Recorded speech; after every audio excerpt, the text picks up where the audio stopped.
Welcome to USA Global TV and Radio, where our mission is to provide education, entertainment, hope, and inspiration. USA Global TV and Radio connects you with experts and audiences all around the world every single day to help you succeed in business and to live a richer life. Visit us at usaglobaltv.com to learn about career and life-changing training and mentoring programs like the Listening Mentor. Subscribe to our newsletter to stay informed about our special programs and offers. Discover how you can become a guest on one of our shows or a host or producer of a USA Global TV and Radio show of your very own. That's USA Global TV and Radio, where the doctor is always in.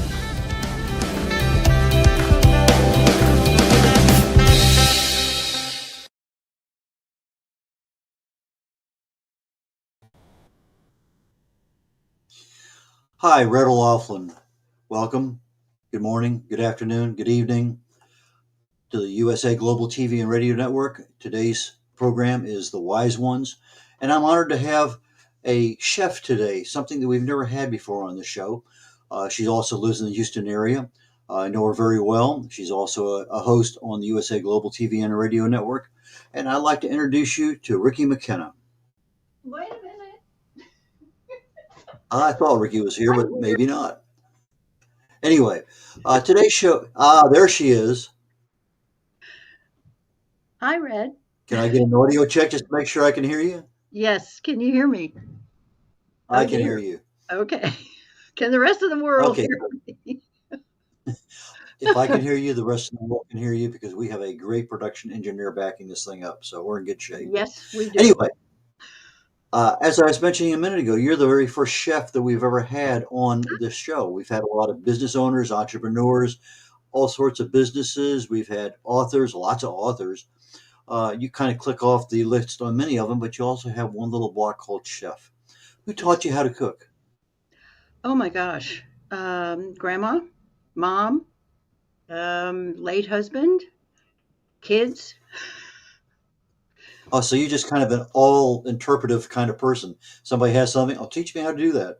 Well, and I love reading, and I like to read, believe it or not, I like to read recipes and cookbooks and books about cooking. And actually, I have a book, I'm not sure where it is, but it's the science of cooking, the science of food. Fascinating. And I am totally a believer, and not just as a chef, but as a certified nutritionist, in the fact that food is what keeps us not only alive, but healthy and prevents disease and really lights up our life. Well, that kind of leads into your pseudonym a little bit, doesn't it? Ricki McKelty? Yes. Yeah, it's really funny. Just as a side note, I'm 79 and I just changed my Medicare program, the supplemental thing. It took them over a month to decide to accept me because I didn't have any diseases or conditions. And it's rare, apparently, that someone in my age doesn't have at least one something. I said, okay, I need eye drops. But other than that, no, I'm fine. Thank you, God. You're in that same boat as my wife. She has nothing, and they always astounded.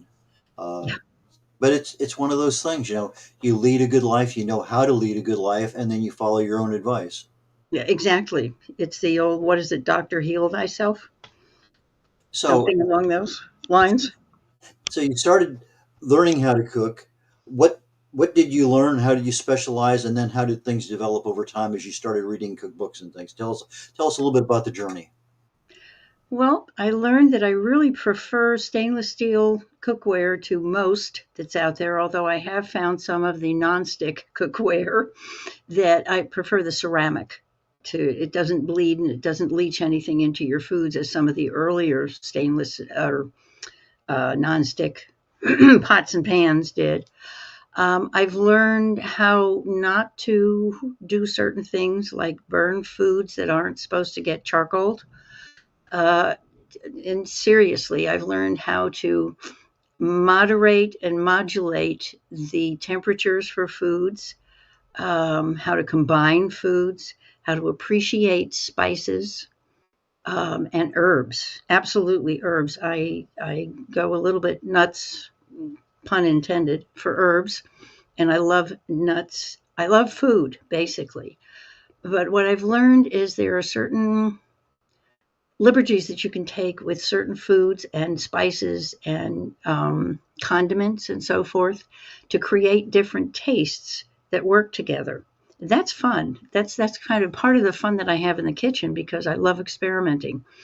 Um, and I learned that you can double duty or triple duty on certain things. This morning I did a lesson on zucchini pancakes, which can be breakfast, lunch, or dinner. They can be a side. They can be actually a substitute for something like hash browns if you want to cook them, cook some eggs to go with them. And then I took some acorn squash, opened it up, and I took chopped sirloin and added a bunch of things to it, like onions and scallions. And instead of using rice, I prefer to use bulgur. It's a little better grain as far as I'm concerned. It's gluten free, but it adds fiber and a whole bunch of stuff to some ground sirloin. I stuffed the acorn squash with it, put it in the oven to bake, and then I made a couple of hamburgers because to me, hamburger, just plain old hamburger, is yeah. So my burgers have flavor. Those are the kind of things that I love learning. I see you're giggling. hmm My father-in-law, when he was alive, he was also a butcher at times, and he retired. He would get a half a cow and cut it up. And I think the first time we did that, we split a half a cow with him. He says, "Well, what do you want?" I said, "Hamburger." And so that's what we had: half a quarter of a cow cut up as hamburger. Oh, good grief. And the ironic part was our neighbors next door. She was English, she was Scottish. They had 4 boys, and they didn't eat hamburgers, fast food or anything. But they come over to our house, they'd have a hamburger, and they would just go crazy about it because it actually had flavor. Yeah. And we don't think about that sometimes. There's burgers that I love that don't exist anymore. There's some places I rarely go to anymore because they just don't taste good. Right. But if we're working with raw materials, which you work with a lot, hmm there are a lot of things, as you say, herbs and spices that can enhance those flavors. But it's also the cooking method can enhance those flavors too. Exactly. And with cooking, and let's stay with that for a while rather than baking, we have a lot of leeway on what you can do with cooking. I love to Oh, yeah. cook. And so I always have something I'm trying to improve upon. Okay, well, that's what the recipe says. But what if I do this? I mentioned to you the other night, I've been making a lot of apple strudel. And so I've been Yeah. changing the percentages of the ingredients and whether I cook it in the oven in uh, phyllo dough or whether I cook it in puff pastry or whether I cook uh, the filling and then there's nothing in there talking about certain spices, so I add cloves and nutmeg and a couple other things in there that hmm probably not in there, but I'm doing that just like adding salt to enhance the flavor. And so there's lots of things cooking can do. Yeah, maybe that dish doesn't taste right to you, but experiment. I think you're really big on keep changing little things until it actually turns out to be a big thing that, hey, this is really good. Absolutely. That's exactly how I cook. When I first started the cooking shows that I do on Thursdays, I called it pan-tuitive cooking, which hinted towards intuitive cooking. And I think that once people get accustomed to being in the kitchen and aren't afraid of cooking, that if you use your intuition, you can really figure out certain things that work together. And if they don't work, you don't do it the next time. But intuitively, I seem to be able to put things together.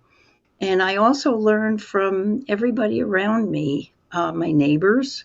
I have a neighbor who's from Colombia, and she seasons things a little differently.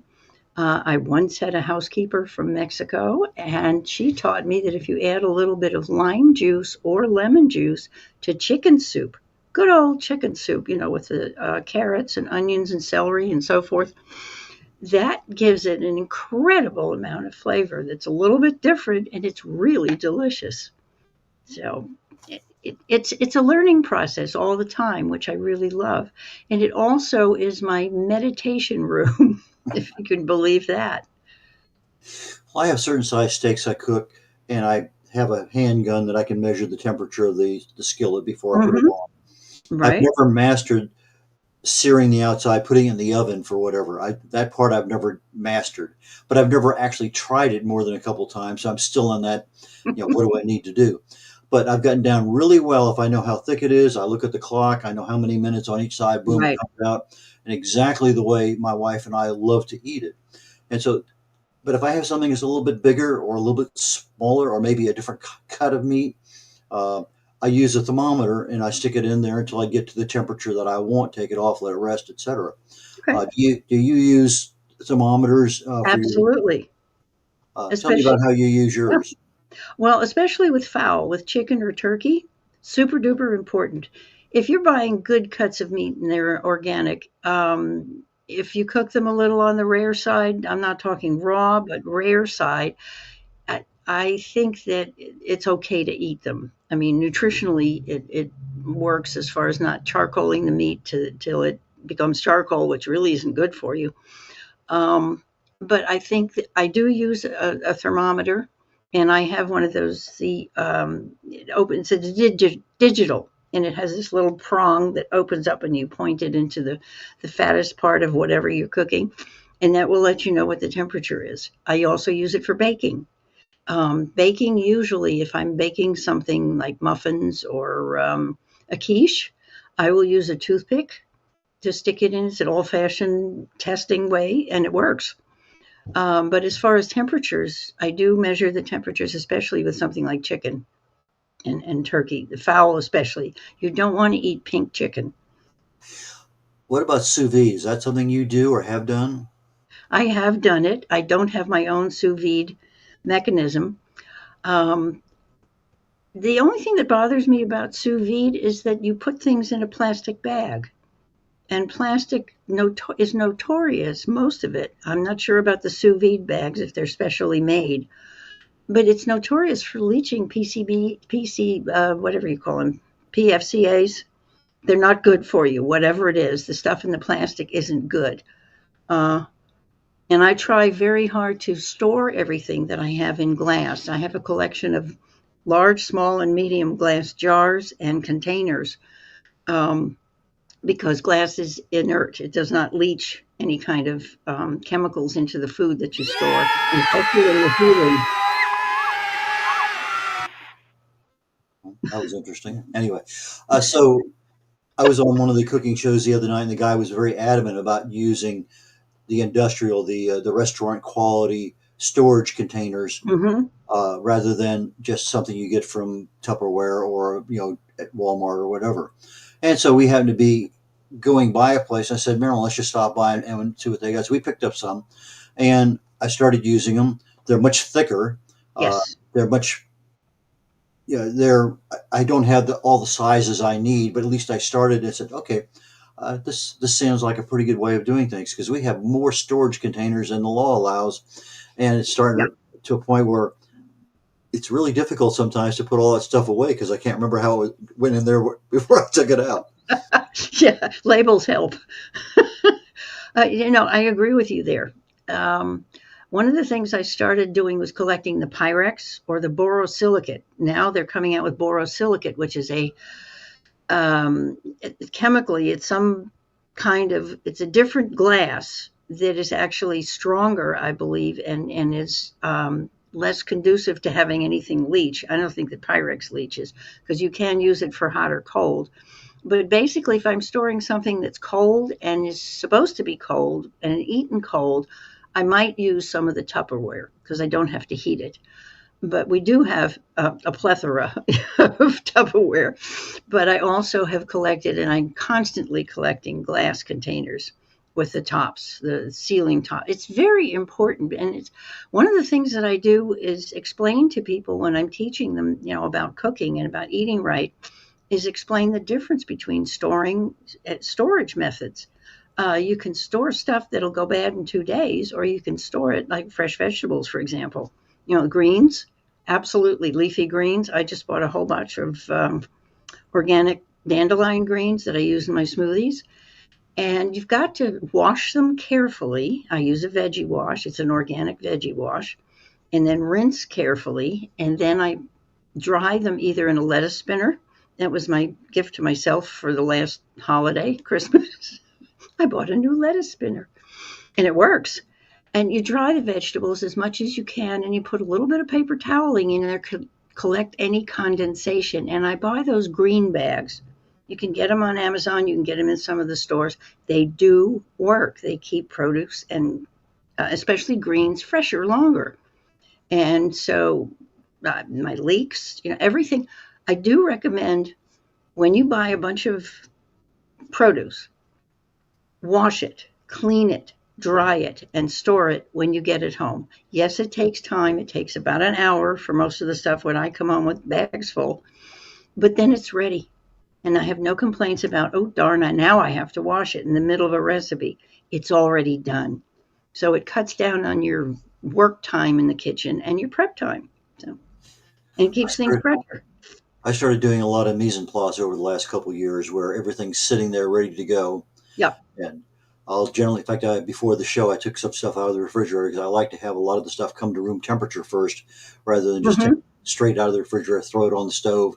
I don't like using the microwave, but I do use it periodically. It's not one of my preferred methods to cook, but I will buy stuff on sale, bring it home and vacuum pack it, write what it is on the outside and the date. Yes. And we've had some steaks that were over a year that we've had in the deep freeze.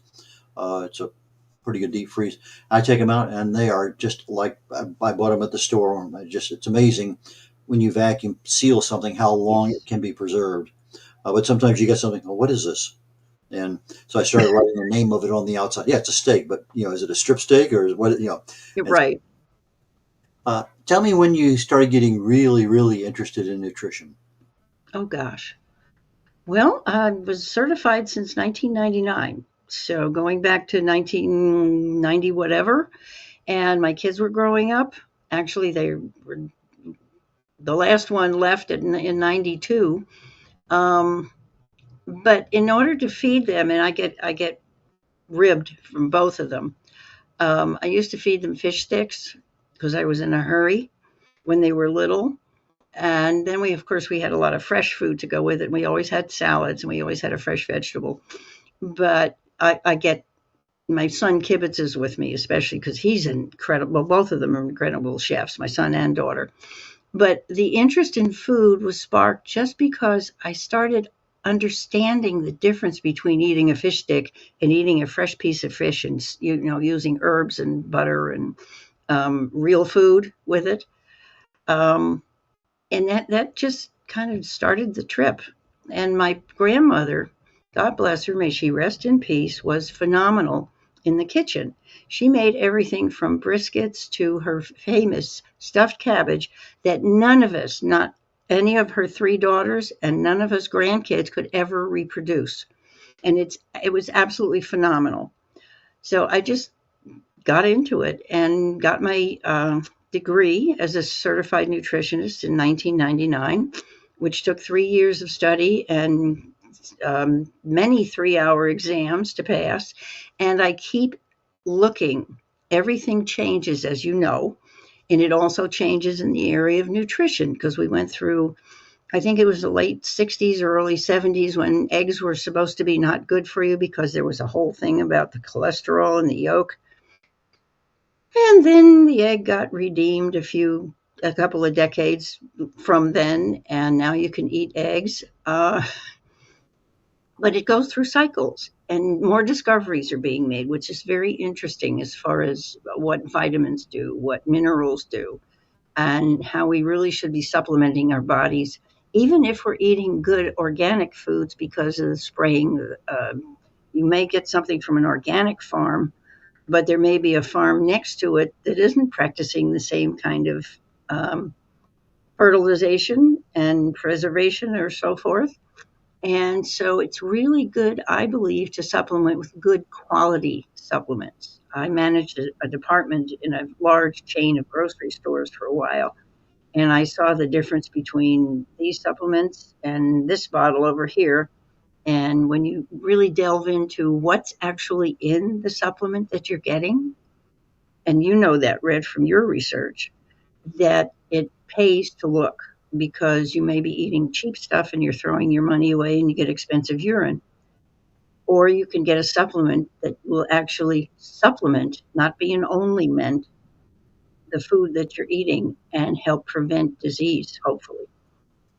Yeah, one of the things that was a bad or taboo, I guess, was saturated fats back in the 80s, Mm-hmm. because coconut oil and red palm oil are saturated fats. They automatically were included in the list. Yeah. And as we know nowadays, they're a vegetable saturated fat is totally different than an animal saturated fat. So, but anyway, I did get a comment from one of the audience watchers. Where do you buy your glass storage containers?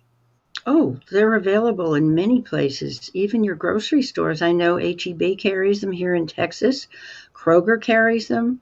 Target, they carry the Pyrex, and what's the other one? The Corning? glass. Corning. I like the Pyrex, and there's another one, but you can find them in most of your big box stores. Will have, even Walmart carries them. Okay. And just look for the glass containers and make sure you tap them. Make sure they're glass, because sometimes the plastic will look like glass, but it isn't. You're a speaker and you speak on food, nutrition, and things like that. What is your favorite topic to talk about? Oh my. Mindfulness, Okay.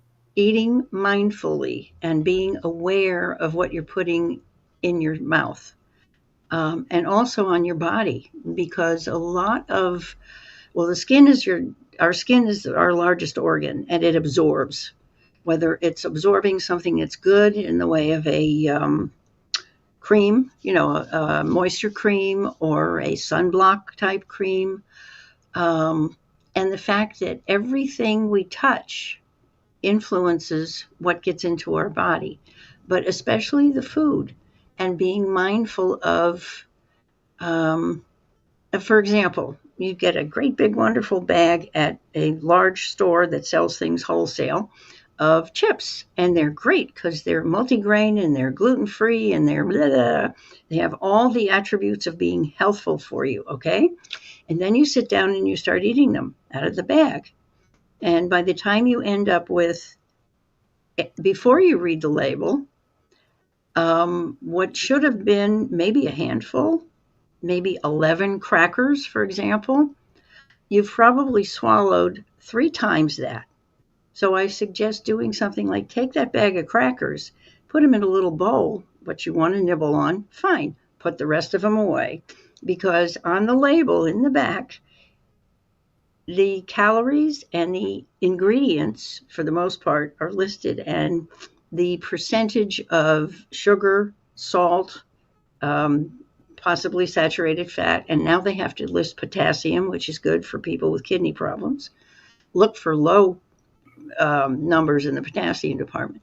But those things, that 180 calories is not for the whole bag. That's for one serving. And usually each of the labels will say however many calories it is. It's for one serving, maybe 2 servings, and lists how many whatevers are in those servings. So that's one of the things that I am adamant about. Read the labels, but carefully, with the awareness that it's not the whole cotton picking bag or jar. It's for one serving. So you don't wash the chips before you eat them. Not maybe in some hummus, but Red wine, maybe. I don't know.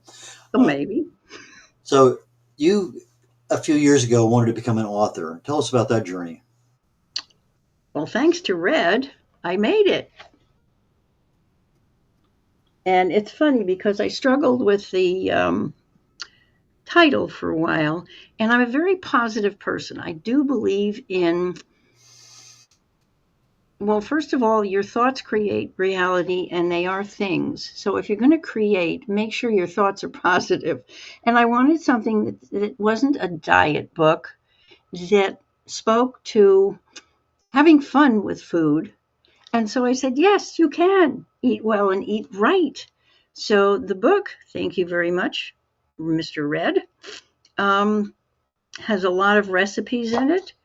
And after each recipe, by the way, there's some blank pages where if the person working with the recipe wants to change something in the recipe, they can note it down. And it's also big print, so it's easy to read. And of course, the spiral, and I've noticed some other books very recently are coming out with the spiral because you open it and it's easy to lay back or lay flat. It's got some food history and it has some anecdotes. As a matter of fact, there's a couple of things you can do with kids in there besides help them learn how to clean up the kitchen when they're finished eating.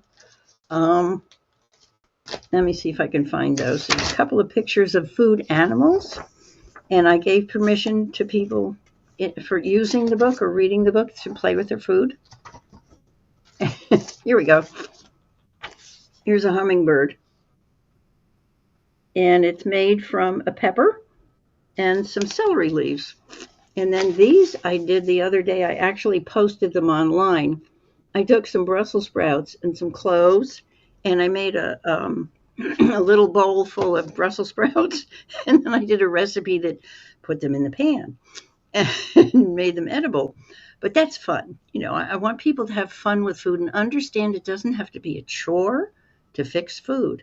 Yeah. Long time ago, probably more than 20 years ago, I used to make silly gooses out of food because I got one of these food carving books and the tools that went with it. And the silly goose was one that I really liked to make, and I made dozens and dozens of them. But they're there for parties and things like that. But you also, as part of your chef business, you cater occasionally, whether it's individually or to groups. Tell us a little bit about how did you get into catering and what is there for somebody who's thinking about catering? What do they really need to know? What's important? I have a good caterer I would recommend. Catering is tough. If you're going to prepare something, one or two dishes, and take them to someone's home for, a potluck, say, great. Catering, you have to really understand how to season for the general public, for one thing. How to keep things, if you're going to make them spicy, you have to warn them because a lot of people don't like spicy particularly.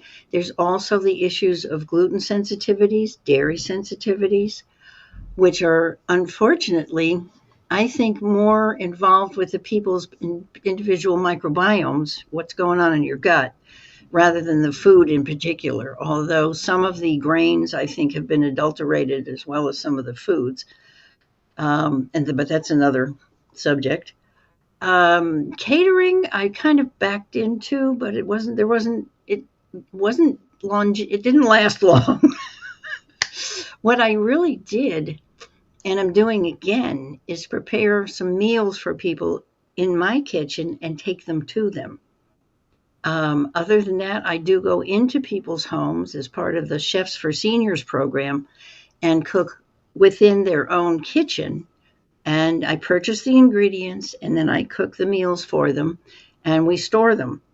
And they have meals for several days or a week or so. But I really prefer I'm happy to bring something to your home. If you want me to fix something and bring it, I will happily do that. But catering on a large scale, I have a really good caterer in Houston I would recommend.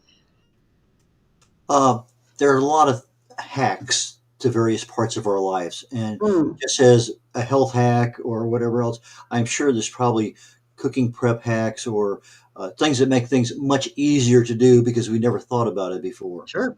Or never seen it before. Do you have some favorite food hacks or preparation hacks or cooking hacks that you want to share with the audience?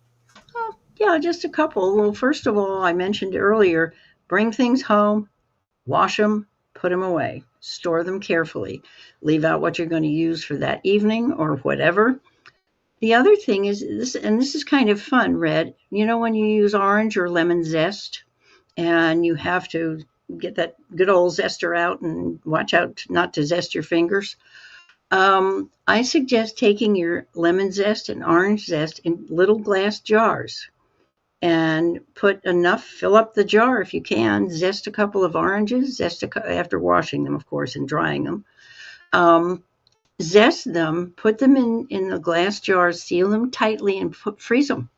So that if a recipe calls for lemon zest and oops, we don't have any lemons, go to your freezer, get out that zest, and there you got it. And those are two things that I think are really important. Um, there's a bunch of just little things that people can do. Cutting things apart into serving sizes that you want to use, for example, like your steaks, and seal them. And by the way, buying one of those sealing machines is an excellent expenditure. I really think it gets, especially if you're buying for a family, since you can freeze dry everything, or seal them. You can seal them dry and you can seal them wet, but they are sealed, and then label them and you can freeze them. Um, those are several things that I think make life a lot easier in the kitchen. And have your knives sharpened. Have them sharp so they're sharp when you want to use them. And when you finish using something, if you've done a lot of cutting with it, wash it, clean it, sharpen it, and then put it away. Do you use, when you're doing zesting of a lemon, do you hold the zester stable and then run the lemon down it, or do you hold the lemon stable and run the zester down it? For years, you're going to laugh. I love my clients. I have a couple of senior clients that are a hoot. One in particular, she becomes my sous chef at 86. I love it. She's wonderful. And I used to take the zester and hold it over something and take the lemon or orange on top and put it over a bowl. That's messy. And what she did one day, and I watched her, was she took the zester and she went like this on top, and all that wonderful zest collected in that little trough that's on the top of the zester, and the light bulb went on. Because it's not messy, and you have it all collected where you need it, and then you can carefully put it into the little jar for storage or use it. Thank you. Good question. Hold the zester so that the fruit's underneath it and zest. Yeah, I saw that on Playing a TV. violin. I saw that on TV, and I had to change because I was doing like you did. It was a mess. Mm-hmm. You had to get a bigger bowl. But once I started doing it the other way, okay, I do part of this, dump it in there, and Yeah. and it's just so much easier, and it really does reduce the ability to cut yourself. I mean, I'm sure it's still Yes. possible, but you got to be very, very careful with that. But that's one that I think, from somebody who's not an experienced cook, you just pick one of those things up and you start using it intuitively, and it may not necessarily always be the right way to use it. Right. Yep. Also, chef show. Go ahead. Well, one thing I want to mention, sharp knives are easier to use than dull knives, even with children. And if you're teaching a 3-year-old how to use a knife in your kitchen, and if you get a bench and they want to cook, get them a knife. Get one of those little ceramic ones. They're either white or I think black blades. Did that with my grandkids. My son and daughter did it with their kids. You teach a child how to use a knife and how to hold their fingers. They get it. They're not dumb. They understand. And using a sharp knife and the correct knife for what you're cooking. For example, if you're boning a chicken, you need a thin knife, but it's got to be sharp. And if you're chopping up something, you either need a chef's knife or one of those wonderful new knives with, I don't remember what they're called, but they have dents in them. You know what I'm talking about? Yes. I don't. They have an official name, but I don't remember what it is. But sharp knives matter. Yeah, I'm trying to think of the name, but I know exactly what you're talking about. Mm-hmm. YouTube is one of my best sources for information when I want to know something. And sometimes I'll watch 4, 5, 6, 7 different videos so I can get an idea of what options I have with whatever I want to do. And sometimes I'll take, well, that person started out, like Laura Vitale has a really good recipe for German apple strudel. Well, that was a good place to start, but I had to get other ingredients in there, and she does it with puff pastry and not with phyllo, but she tells you that up in the front. But I've experimented enough, but I really like Chef Jean-Pierre. That's probably one of my favorite as far as cooking chefs go. Do you have one that you prefer you'd like to share with the audience? Not particularly. I've watched several of the shows on TV. I don't usually go to YouTube unless I'm desperate to do something. I like experimenting personally, but I have watched, actually, I like listening to Milk Street. And I've watched Milk Street several times with, what's his name? Francis.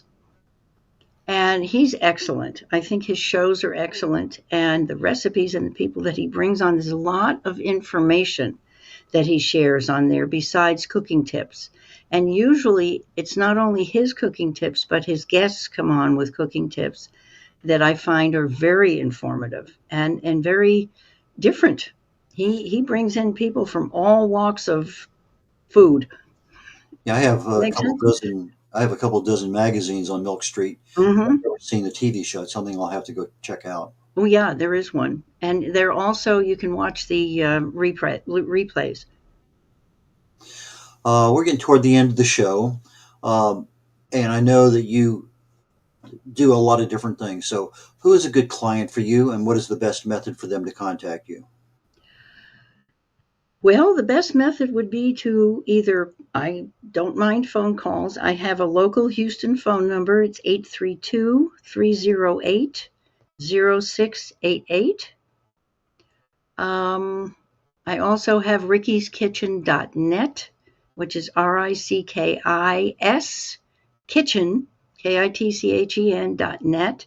You can contact me there. I will.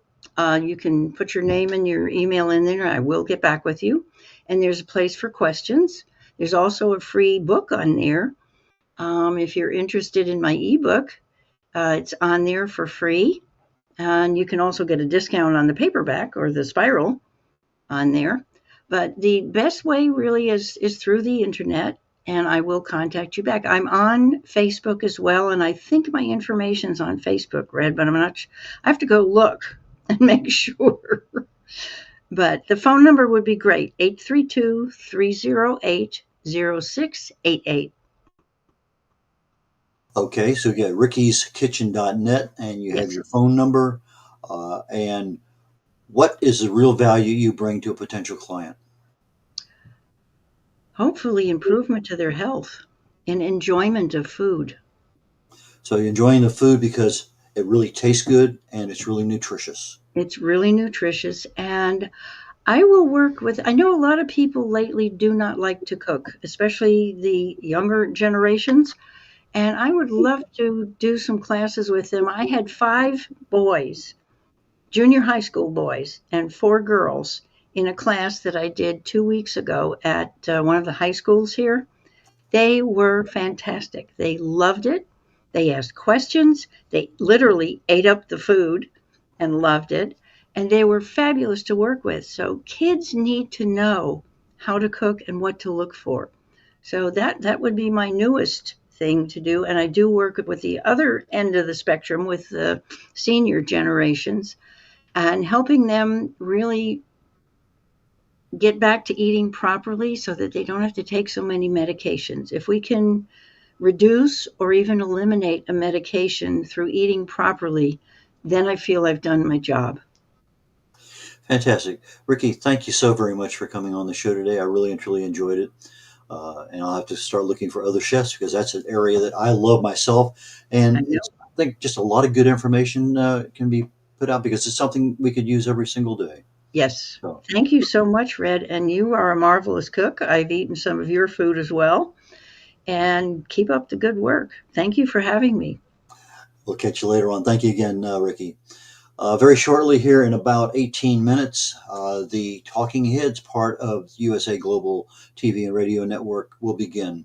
We started a journey in December about how to prepare for the optimal health journey in 2024. And we've covered mindset, and we've covered getting started, and we've gone through a whole bunch of things. We're finishing up on expectations and starting to get into some of the real, where the rubber meets the road, the real nitty gritty things about what should you be doing right now so that it lasts later in the year. And we're just about to the end of it. It's been more of an extended show. Most of the shows are 6 shows, occasionally 8. But right now we're we're getting probably down to the last couple of shows. And so if you want information, it's available on YouTube on the USA Global TV playlist. Please go there and look for Talking Heads, or if you want to see some of our former guests on the Wise Ones, again, all of the archive programs are there. And with that, I am going to bid you adieu, and hopefully you can join me in a few minutes. If not, look for the recording. Take care, y'all, and have a wonderful day.